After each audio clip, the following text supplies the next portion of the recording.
السلام عليكم. ازيكم عاملين ايه؟ يا رب تكونوا بألف خير. قبل ما نبدأ اي شيء عايزين نصلي على الرسول عليه افضل الصلاة والسلام. اللهم صل على سيدنا محمد وعلى آل سيدنا محمد كما صليت على سيدنا إبراهيم وعلى آل سيدنا إبراهيم في العالمين إنك حميد مجيد.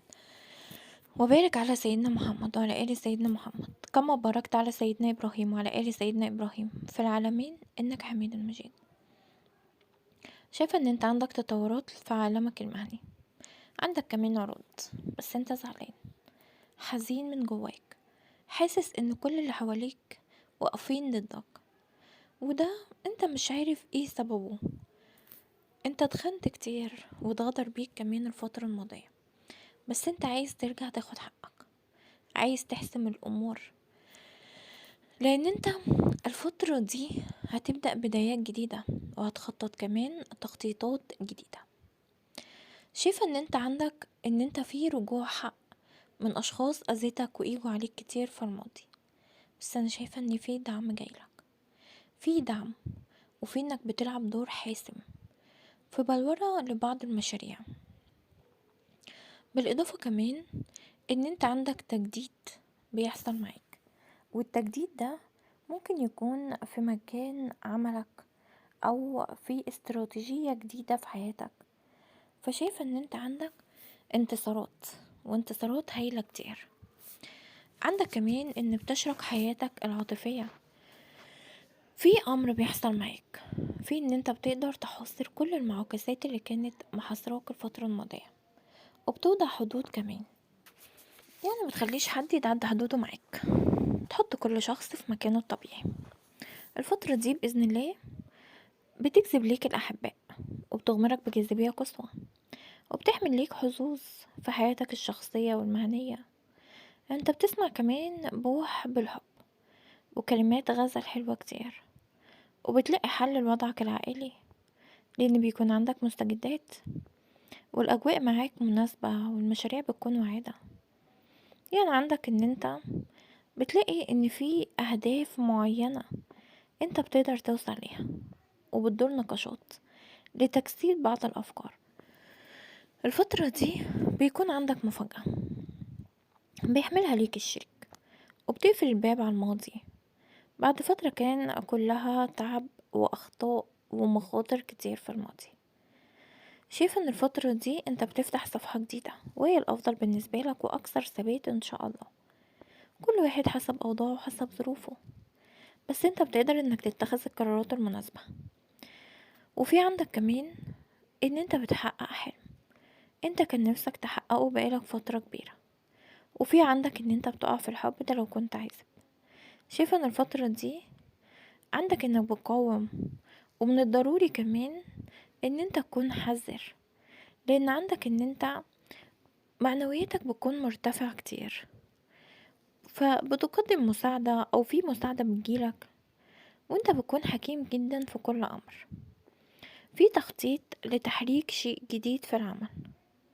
في عندك كمان ان بتدور نقاشات، وده حول بعض الاستراتيجيات المتبعة، وبالأخص في مجالك.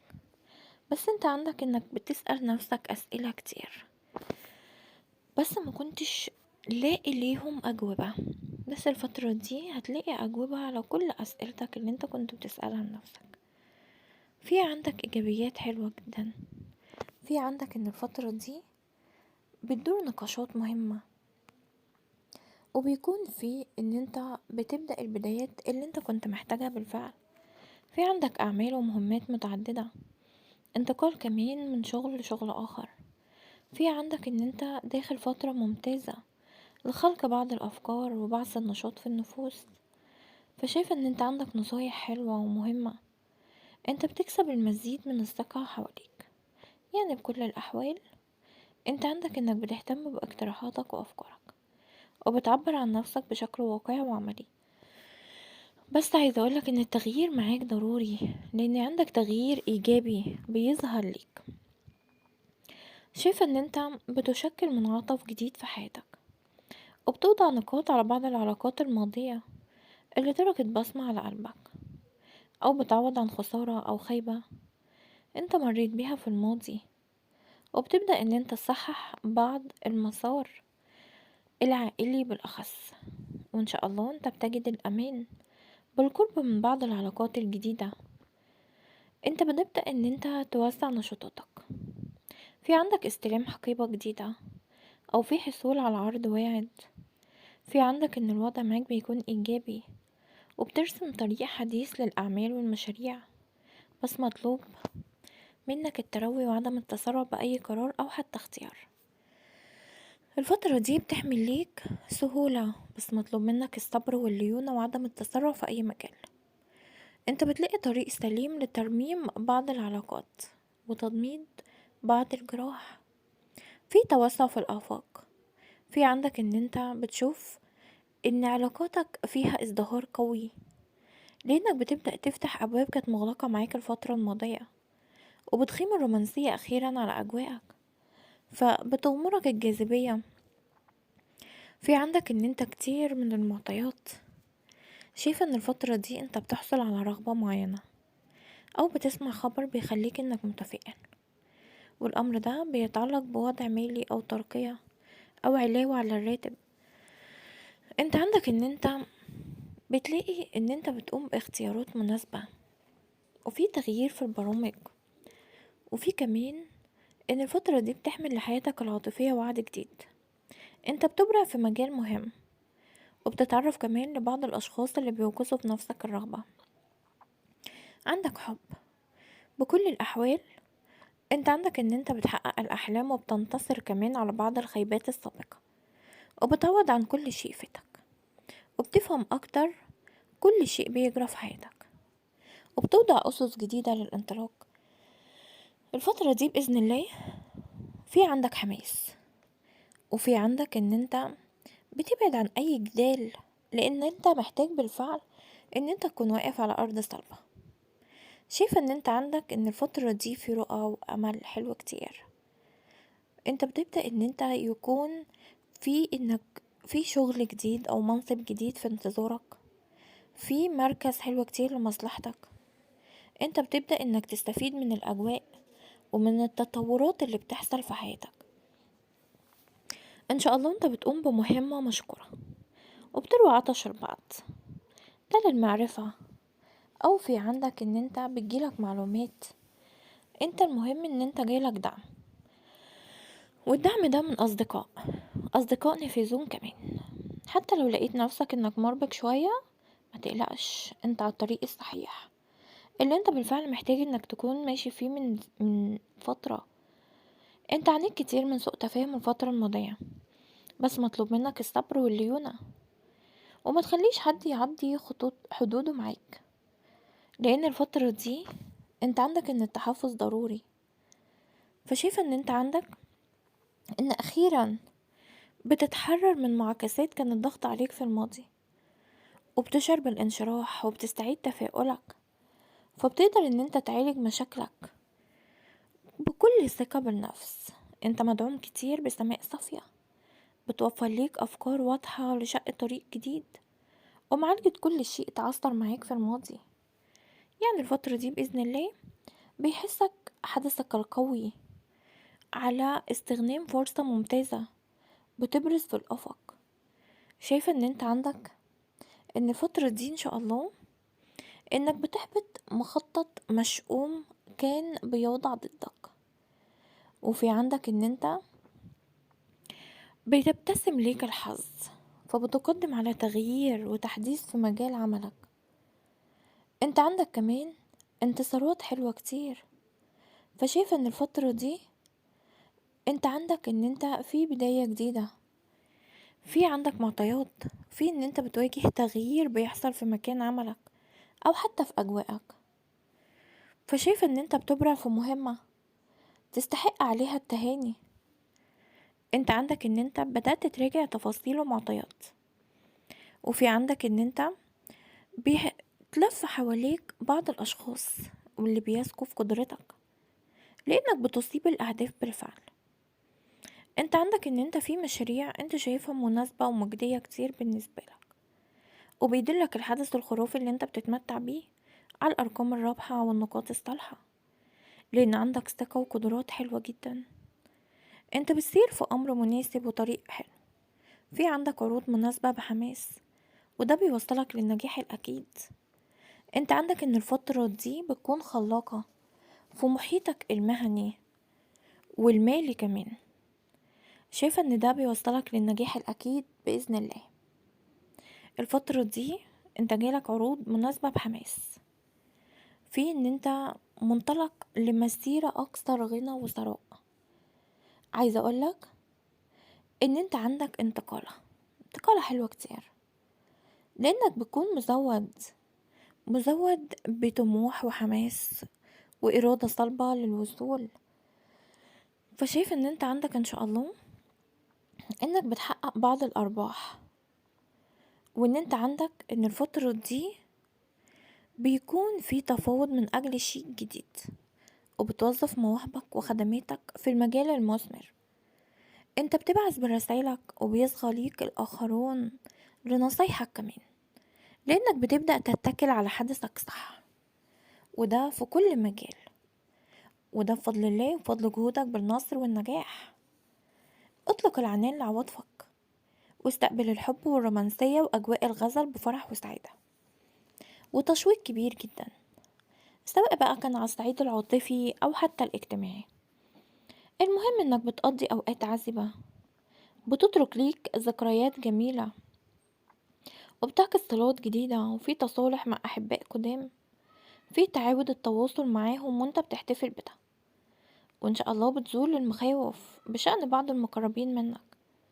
انت بتبدأ انك تتقرب من شخص انت شايفه فريد ومميز، وبتفخر بيه كمان. الفترة دي بتحمل ليك قصة جديدة، والقصة دي بيكون فيها انك بتنطلق، وفي علاقة مميزة وغير اعتيادية. شايفة ان انت عندك ان الفترة دي انت ممكن يكون بتبدأ فترة بتكون فريدة، لانها فيها تعويض جاي ليك لا محالة. حتى لو مريت بخيبات كتير في الماضي او ظروف ماضية، خليك عارف ان الفترة دي مفيش مانع ان انت توصل لكل شيء انت بتتمناه.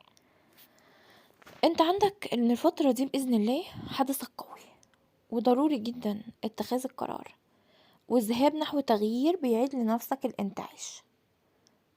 فشايف ان انت بتزدهر حياتك الاجتماعية، وفي ان انت بتشير كمان لبعض الحلول للخلافات الماضية.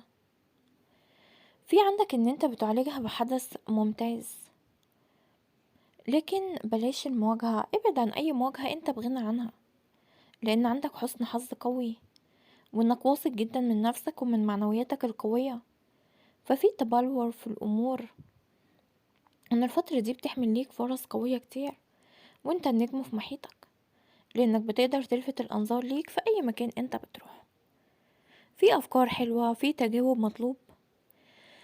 شايفة ان انت مضطر لمضاعفة الجهود علشان تنال الافضل من اوضاع شخصية ومهنية. مطلوب منك بس التعاطي بدبلوماسية ولباقة، لان الفترة دي بإذن الله في تسويات، والتسويات بتكون مناسبة ليك، لان عندك ان انت بتبعد عن الشكوك بقى اللي كانت محاصراك. انت عندك ان انت بتكون مصدر للاستقرار في البداية، وبعد كده بتوصل لكل شيء انت بتتمناه. شايفة كمان ان انت بتصادف بعض الافكار اللي بيكون فيها تجاوب، وعندك ان انت بتكون النجم في محيطك. مطلوب منك بس اللباقة والتسويات اللي بتكون مناسبة. بلاش تراجع وبلاش شكوك، حاول ان انت تكون ايجابي. ابحث عن شخص انت بتحبه بنفسك، وما تنتظرش من الاقدار ان هي تفعل. انت داخل على فترة واقعة كتير ومناسبة بالنسبة لك، لانها بتحمل ليك تفاؤل، وبتشير لبداية عمل جديد او مسيرة مميزة واستثنائية. فالفترة دي بتدعوك للتروي، خاصة انها بتحمل ليك ان انت بتعيش مغازلة جديدة، علاقة استثنائية وغير عادية. في عندك علاقات مزدهرة وصداقات غنية ونشاطات مباركة. انت بتحرز نجاح منقطع النظير، وبتكون سعيد لان بتتركز الاهتمامات على الشأن الصحي، وفي تغير في عاداتك، وده بيخليك ان انت تقدم على مشروع وتدرس كمان بعض الاحتمالات. انت بتختار كلماتك بعناية ودقة الفترة دي بالأخص، لأن انت بتدخل نقاشات ممكن يكون حول علاقة جديدة أو تساؤلات، بس لازم ثقتك في نفسك ما تقلش. انت بتلتقط إشارات بتخليك ان انت تشوف كل شيء بيحصل معاك. عندك كمان قصة حلوة كتير في العمل، في عندك ان انت بتحب وبتتحب، وفي عندك بدايات حلوة. فشايف ان انت الفترة دي بإذن الله بيكون عندك ان انت في ذكريات مش بتتنسي، وبتبدأ بقى البدايات اللي انت نفسك انك تبتديها من زمان. حتى في أوضاعك الشخصية بيكون عندك مشاريع جديدة ومناسبة بالنسبة لك، وبيكون في عندك ان انت في انتصار قوي بيحقق ليك كل شيء انت بتتمناه. في الفترة دي عندك مفاجآت حلوة ان شاء الله، بس بتطلب منك الرؤية لمعالجتها. بس بلاش تقلق، خليك هادي، لان انت عندك حسن حظ، وده بيزودك بطاقة كبيرة، بيغمرك حيوية وإرادة صلبة، وبالأخص على التصدي لأي أمر وإنجاح أي خطوة انت بتقدم عليها. الفترة دي بيكون في عندك ان انت بتتمتع بكاريزما كبيرة، وبتستقطب الأنظار والقلوب.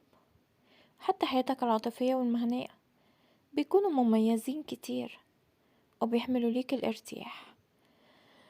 انت بتبدأ ان انت تتلقى الدعوات والعروض للمشاركة في نشاطات مسلية جدا، وسفر كمان. حتى مشاريعك الاجتماعية بتكون مميزة كتير، وفي توسع في دائرة نشاطاتك وصداقاتك. فعندك ان انت بتلاقي ان في مستجدات واعدة. اصبر بس، اصبر، لان في انفراج. في عندك ان انت بتتحسن احوالك 180 درجة للأحسن، وبتعود الأمور لمجاريها مرة أخرى. فشايفة ان الفترة دي انت بتتخلص من اي شيء كان ضاغط عليك الفترة الماضية، او يكون عندك ان انت بتشعر اخيرا بالتحرر، وبتعلن انتصارك. انت مدعوم كتير. شايفة ان انت عندك معنوياتك قوية جدا، وان انت بدأت تسيطر على حياتك من جديد، وفي تحقق تطور ملحوظ وسريع، وبترتفع المعنويات وبتمسك في زمام الامور. لان الفترة دي بيكون في انك بتصحح كل خطأ كان في الماضي، وبتصحح الاوضاع بطريقة مذهلة وسريعة. انت بتبدأ ان انت تقدم تحقيقات، او يكون عندك انك بتقدم على عملية ترويج، لانك بتنعم بترقية معينة بعد تصرفات ألمتك كتير في الماضي. شايفة ان انت بتفرح بلقاء مهم كتير، مشاطرتك لبعض الأوقات، وبتلاقي نفسك ان انت حريص جدا على كل شيء في حياتك. فشايفة ان الفترة دي بتكون مناسبة ليك، لانك بتقفل الجرح الماضي، وبتبدأ تفتح صفحة كلها حب وسعادة. شايفة ان انت بتلاقي نفسك كمان ان انت بتكسب الاعجاب والمحبة اللي حواليك، وبتعود اجواء حلوة كتير في حياتك وبتغمرك رومانسية. شايفة ان ده بيزيد من سحرك وجاذبيتك، وبتخطف الانظار والقلوب، وبتحتفل بشيء مناسب بيسعدك جدا، لان عندك حدث مميز. انت بتتميز بقدرة على سحق الاعداء، لانك بتبدأ تتعامل مع اشخاص في الخارج بيقدموا ليك عرض مناسب. العرض ده بيستحوذ كل اهتماماتك. انت بتمارس هويتك في الاغواء والاغراء، وبتتصرف بليونة ونعومة كمان، ورومانسية كبيرة بدون تسلط او استبداد، وبتكسب كمان القلوب. انت بتمارس سحرك على الجميع. فشايفة ان انت عندك رومانسية وجاذبية جسدية رهيبة. انت بتجد الشريك المثالي، في عندك تناغم معاه، وفي عندك تلاحم بشكل استثنائي. شايفة ان الفترة دي انت بتتخطى كل الاعتبارات، لان انت عندك انك بتلعب دور قوي، وبتبرز في معظم الاحتفالات والدعوات، وبتلاقي الحب كمان ده لو كنت عايزة. شايفة ان الفترة دي انت عندك ابتسامة حلوة، وبتحاط بالاصدقاء والمحبين، وبتتغير نظرتك لبعض العلاقات.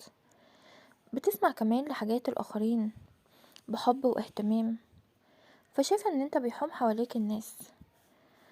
ما تضيعش وقتك في تفاصيل مش بتفيدك، حاول انك تراجع حساباتك وتتجنب الغوص في متاهات مش بتوفر ليك نتائج مرجوة. ان شاء الله الفترة دي انت بتكون سعيد كتير بأجواء مناسبة ومناخ ايجابي، وبتلاقي حل المشكلة وتتيح ليك فرصة لده. تستريح كمان من قلق، بتتعامل مع شؤون مالية ومهنية مهمة كتير.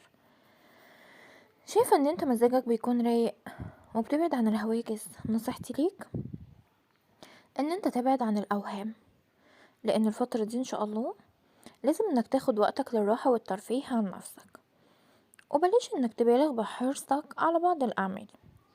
سيب الوقت يعالج بعض الازمات. انت عندك كمان ان انت بدأت تتخلص من الذبذبات السلبية، في عندك مصور اخر بيحررك من بعض الاثقال. شايفة انك بتحقق امنية وبتكون سعيد بكل شيء بتقدم عليه. ما تلجاش لأي افكار سلبية انت بغنى عنها، حتى لو مريت بأي تجربة خليك ايجابي، لان في حلول دايما بتجيلك بعد اي مشكلة ممكن تكون اتعرضت ليها. الفترة دي فترة خلاقة حلوة كتير بالنسبة لك، وانت قادر ان انت يكون في انجاح كل شيء انت عاوزه، لانك بتعلن عن دورة جديدة وبتبدأها، وبيكون في تناغم مع استعداد. بالاضافة كمان ان الفترة دي انت بتطوي صفحة وبتبدأ مرحلة اخرى من حياتك، بترتفع كمان معنوياتك وبتشعر ان انت مقبل على فترة افضل، لانك بتبدأ تتحرر من الضغوطات وبتسترجع الحيوية وحب الحياة. في عندك ترويج لبضائع او لافكار، عندك كمان ازدهار حتى في علاقاتك. شايفة ان انت مطل على فترة بيكون كلها حب حياة، بيكون كلها في مشاريع ناجحة. انت عندك مشروع اجتماعي مميز كتير، وبتتبدل الامور 180 درجة لمصلحتك. فشايفة ان الفترة دي انت عندك قبول في الاوضاع وتنظيم، في تجاوب كمان الاخرين مع افكارك او حتى طروحاتك. شايفة ان انت المهم انك تتصرف بطريقة ايجابية تجاه اي سوء تفاهم او اي خلاف.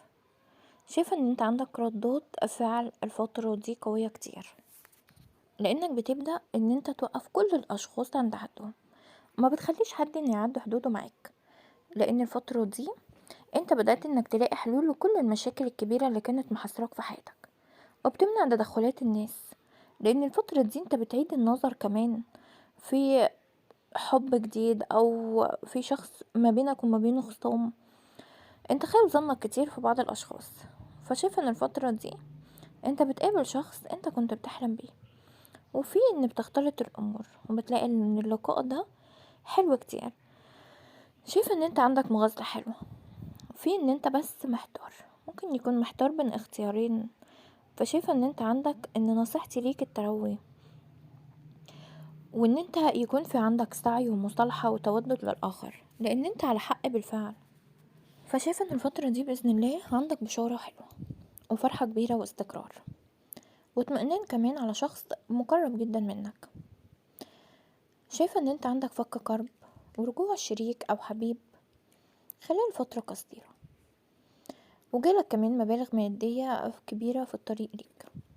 انت جالك تحقيق امنية غالية، وان شاء الله عندك استلام مبلغ مالي كبير وحل ازمة كانت معرقلة طريقك في الماضي.